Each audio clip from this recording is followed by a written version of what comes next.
ดี๋ยวก็ไล่เกี่ยวแล้วลงมาเลย1 2 3มานำกันนะร่วมนั่นแหละร่วมยอดแล้ว22,000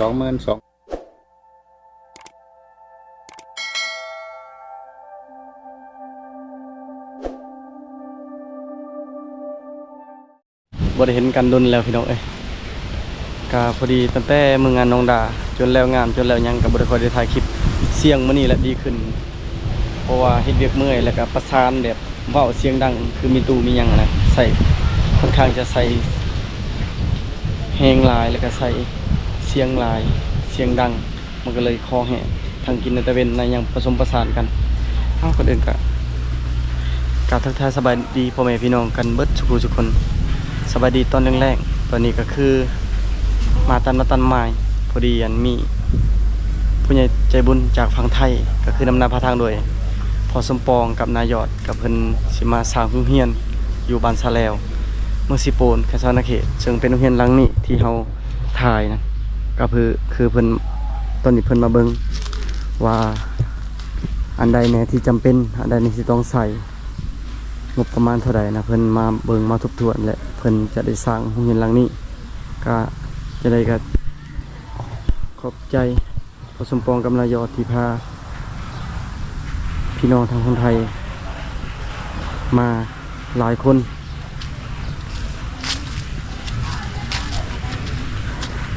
พวกงาเขียวงามาเลยพวกยังกับบริมาดนแล้วกันพวกห้องเรียนตัวนี้นะสังกะสีนี่ก็ต้องเปลี่ยนใหม่พวกพัดลมแล้วก็พวกกันไม้เส้นอยู่เทิงต้องได้เปลี่ยนต้องได้คือไว้เบิดเพราะมันดอกไปแล้วก็ค่อนข้างจะใส่งบลายอยู่เป็นโรงเรียน2 ห้องเพราะว่าโรงเรียนหลังนี้นั่นที่เราเคยถ่ายแล้วมันแต่ป .1 ถึงป .3 ห้องแล้วมันเต็มการบนแซวคือเวลาเรียนแล้วมันจะบริหารผลปันใดเลยต้องการอยากสร้างหลังนี้อีก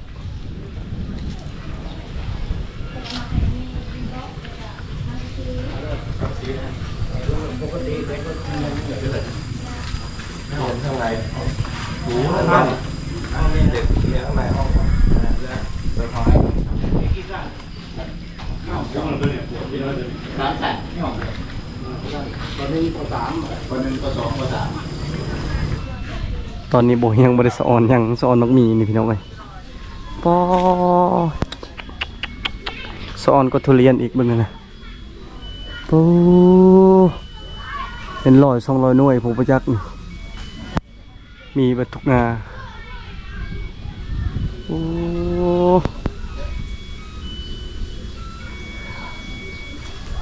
ลายแหงอะไรมีนะ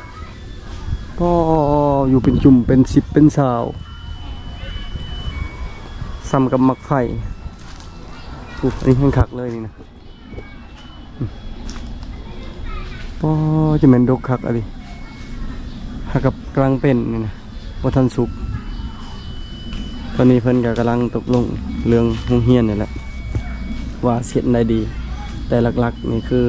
ทางพยาบาลเพิ่นก็ขอเรื่องสังกะสีแล้วก็พวกไม้ที่จะเฮ็ดหลังคาใหม่แบบว่าคือตัวเก่าออกมาเฮ็ดหลังคาใหม่แล้วก็มุงสังกะสีใหม่แล้วก็เทพื้น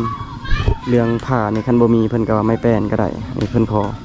มันเป็นโรงเรียนของรัฐแต่ว่าก็คือผู้ใดเฮ็ดก็ได้ผู้ใดซอยก็ได้นะเพิ่นก็บ่ได้ว่าหยังเพิ่นก็อนุญาตให้เฮ็ดสำหรับผู้ใดมีทุนสำหรับผู้ใดมีเงินอยากทุนทุกทุนก็สามารถประกอบส่วนได้นะเพื่อเด็กน้อยกระดูกสันหลังของศาสตร์สบายดีสลาน้อย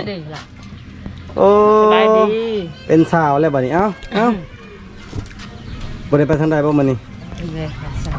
แล้วบ่ปลูกมันงามบ่มันนะก็งามก็38นี่แหละบ่โอ้ยคนน้อยนี่ยังยานคือเก่ายังยานคนคือเก่าไปทางใดบัดนี้เอาชะลาไปซื้อขนมไปบ่โอ้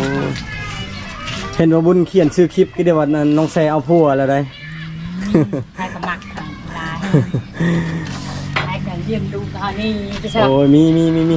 ไปได้งามบ่อันมักไม้ที่ปลูกนะปลูกมักบวบก็ขึ้นแล้วได้มักบวบนี่พี่ขึ้นแล้วมักบวบมักฮุงนี่ก็สิเป็นมากเลยนะโอ้เป็นดอกไปเลยโอ้เป็นดอกแล้วมักฮุงเครือก็เป็นดอกเลยเป็นหมากเลยเป็นหมากแล้วนี่โอ้เป็นหมากแล้วมะเขือมันก็เป็นหมากไปแล้วนี่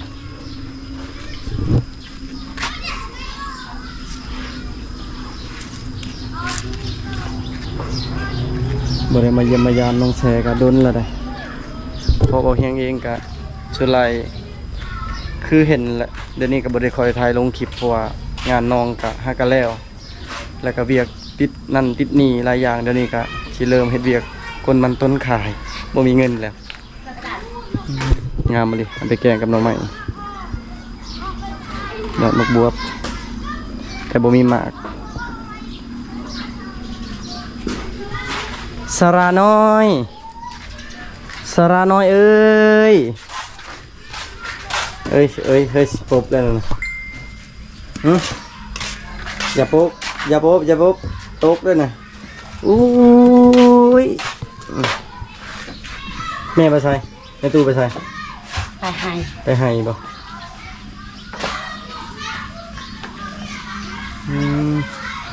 สบายดี อันนี้สมุนครัวนั่นบ่โดนเดียวก็ได้ อันนั้นแล้วประสานหาพ่อใหญ่บ้านเราว่าสิเฮ็ดให้เพิ่นยังบ่เฮ็ดมีแต่อ้ายลมกับอันเซาคูนี่เราว่าสิซอยอยู่เราฮู้จักบ่เฮ็ดเด้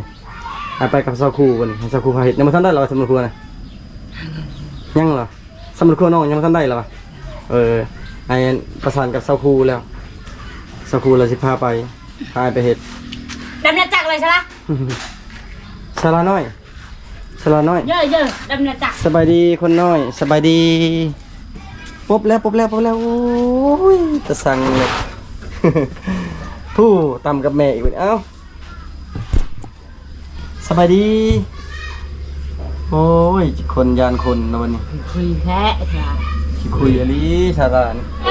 สบายดียามมื้อเช้ามาพอกันตอนเช้าๆบัดนี้มาแจกขนมเมื่อวานนี้บ่ได้เอาขนมมาแล้วก็บ่ได้ถ่ายต่อเลยอากี้ยอกระแทวเนาะถ้าต้องยอกระแทวอ่อนี่เอากระแทวต้องยอกระแทวงี้แทวตีงี้เจ้าเอาเนี่ยเอากระแทวเลยตากระแทวเลยต่อเลยกระแทวเลยเอาเนี่ยเอาแทวเลยยาวเอามันต้องเลยแทว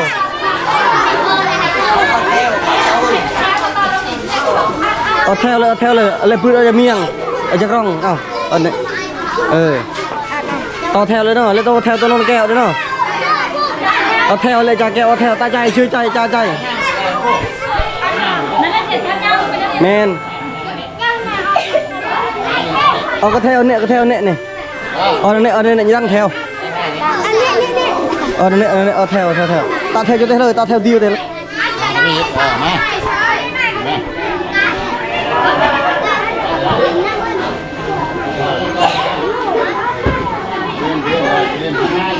เป็นมาจากหักแถวครับคณะบประชาชนเผ่าอย่างนี้เนี่ยเอากระแทวเอาไปเนี่ยไปเนี่ยยาไปเนี่ยยัดเยอะนะไปเนี่ยเย็นนี่ห่างกันเนาะยังแจกได้ไงเอากระแทวต่อเลยต่อแถวเลยดังบ่อ้าวเอาแถว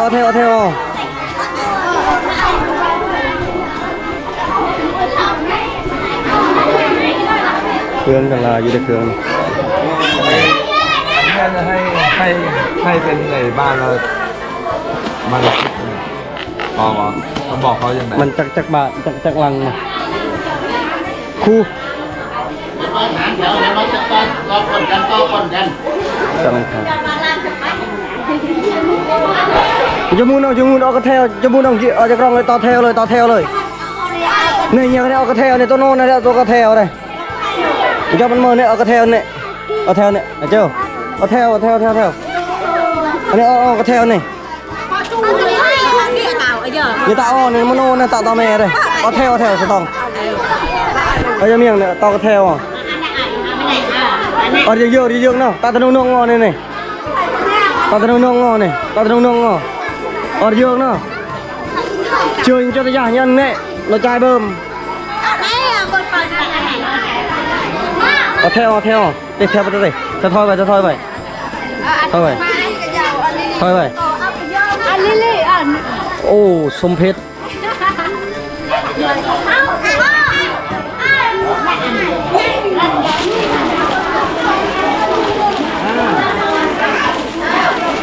ชุดสีดาคือบุญนุ่งเสื้อ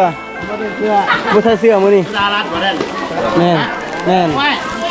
คือบุญนุ่งเสื้อ ดาราคือว่านุ่งเสือวะ เดี๋ยวหาเสือให้เสือยังไม่ได้รีบเลย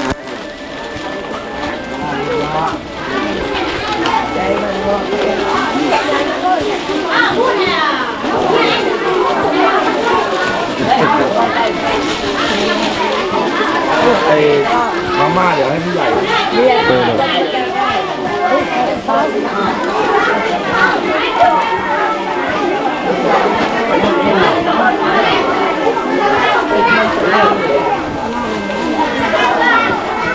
จับมกด้วย ซุมนี้มันได้แล้วสองแถวได้แล้วอยู่ข้างหนึ่งอุปทานอยู่ข้างหนึ่งโอ้ออกกำลังกาย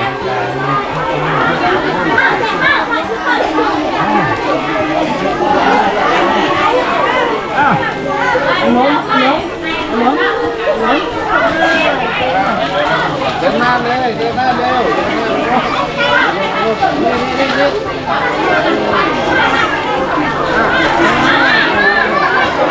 เป้าไปไหนกัน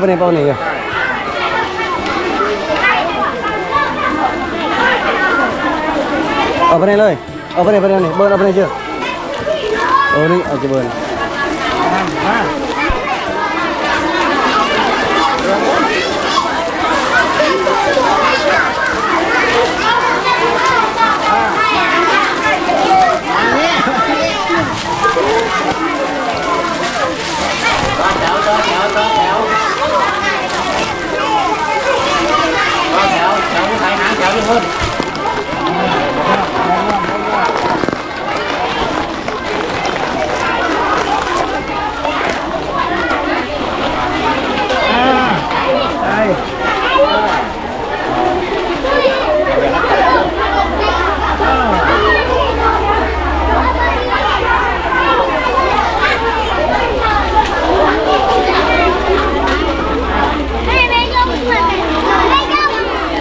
โอ้มีดูนกเข้า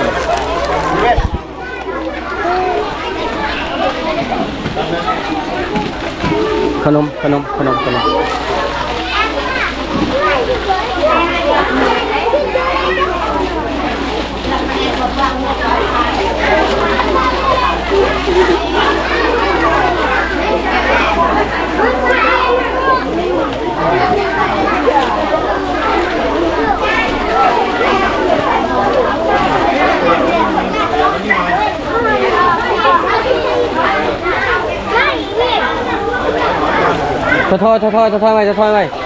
จะทอยไว้กี่ใบ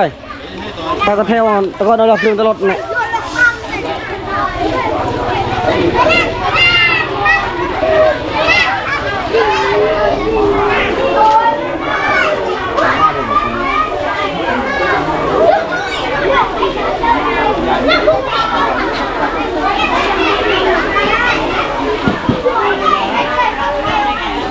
นี่ด้วยพี่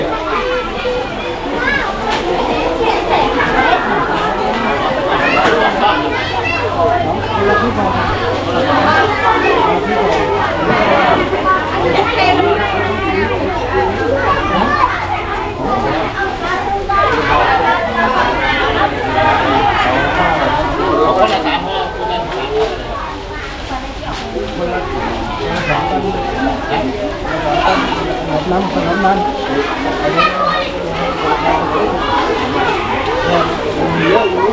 เอาไป แถวเสือเตียนมา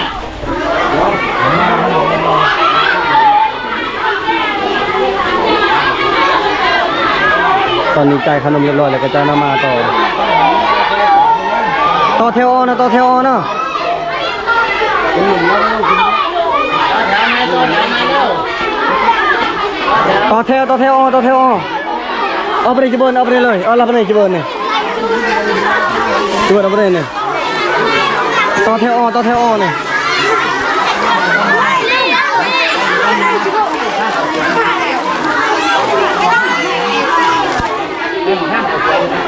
มันหายเลยมันได้ตัวกันนะมันตัวผี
เด็กน้อยพี่น้องเลยครับผมเป็นหา60-70 คนผมจากเด็กน้อย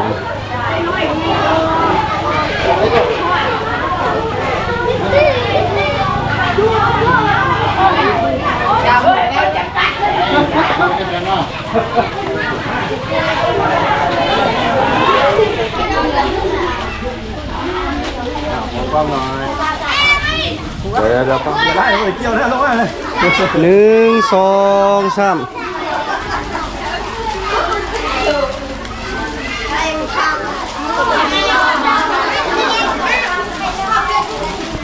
วิศวะนะครับ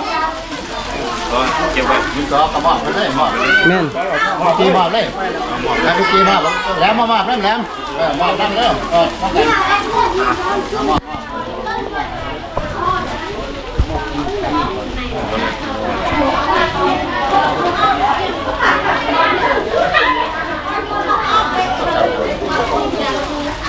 เอาไว้ให้ใส่ใจนี่ เอาเลย โอเค คือ นี่สอง เพชรมากไหม ร้อยไม่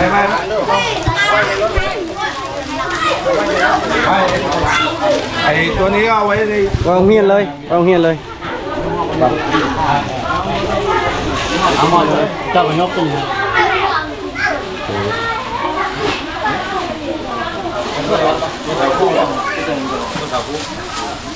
ตับไป ไปร้อย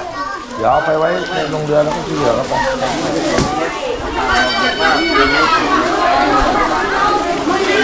มีเครื่องในโน้นมาเฮียนทำอะไรชิบไม่อะไรเราต้องเฮียนกายต้องเฮียนตรงนี้ คนไหนมาเรียนกัน ชิบไม่ได้ไม่ต้องเฉยต้องเรียนต้องเฮียนเยอะนี่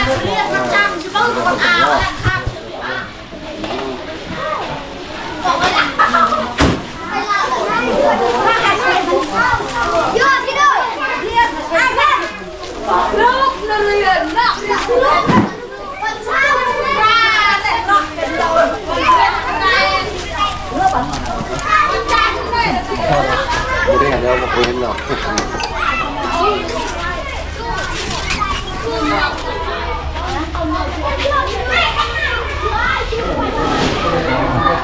ตอนนี้ก็คือภารกิจของเราแจกขนมแจกมีให้น้องน้อยลานอยู่บ้านส ะแล้วเรียบร้อยแล้วก็คือภารกิจของเฮาเกี่ยมแต่เมื่อวานนี้เฮามาสังเกตการณ์ซื่อว่าอันโรงเรียนหลังนี้นะเฮาควรสิซื้ออันใดก่อนนั่นนะงบประมาณกะประมาณเท่าใดและมื้อนี้เพิ่นก็ได้มอบงบประมาณอยู่ส่วนหนึ่งนะส่วนรายละเอียดและบ่เฮียงสิแจ้งนำหลังว่าเพิ่นมามอบมื้อนี้มันงบประมาณเท่าใดและเพิ่นให้ซื้ออันใดก่อนและส่วนที่บ่พอก็คืออยากระดมทุนทาง FC ของบ่เฮียงทุกคนนะผู้ใดอยากเฮ็ดบุญอยากสร้างโรงเรียนหลังนี้นํกันก็สามารถติดต่อมาทางบ่เฮียงได้บ่เฮียงก็ยินดีจะเป็นสนับสนุนให้คือเก่านี่ก็คือโรงเรียนหลังนี้แหละบ่อนเฮาแจกขนม เอ้ย3,000เก็บ อันนี้ผ้าป่าเนาะ บอกกันมานำกันนะร่วมนั่นแหละร่วมยอดแล้ว 22,869 บาท โดยโอ้ 22,869 บาทรวมทั้งเงินประติมนำ ตัดสินก็ของไม่ลิ้น โดย ตัวที่ว่านี่คิดว่าน่าจะได้อยู่ เท่เลยของเนี่ยลองคำนวณเบิ่งกันว่านี่ก็เดี๋ยวก็ตั้งต้น เดี๋ยวคิดเข็บ คือเอาไอ้ตัวนี้เฮ็ดไปก่อนเลยเท่าไหร่ก็เท่านั้นครับ โดย คันบ้านใดก็ร่องรอเบิ่งกันเดือน12มาไหม ได้ เนาะเอาคันว่าผู้ ก็ตอนไอ้ถ้าว่ามื้อของเดือน2ถ้าเกิดโอเคก็ไปเรียกผู้ใหญ่ คือมางานพร้อมกันเลยเดือนที่2เทเพื่อนแล้วก็อันนี้เลย งานดองเหรอ แกนเลย แกนน้อยเหรอ จัดงานเลยเหรอผูกแกนหน่อย อ๋อปลูกแกนใหญ่เลยบ่